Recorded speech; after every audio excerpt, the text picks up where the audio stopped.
bayyanan nuna da ke da mijinki Abdalla zan zana kai mun dace da junan ku Allah ya sa ku jure a nan kirkin ki shi za ki nuni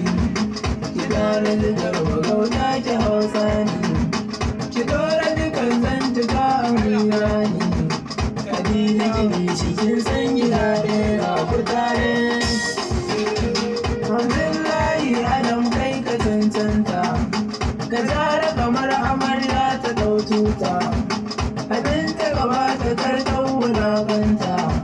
ni zan huta SSD na gani da kuma ta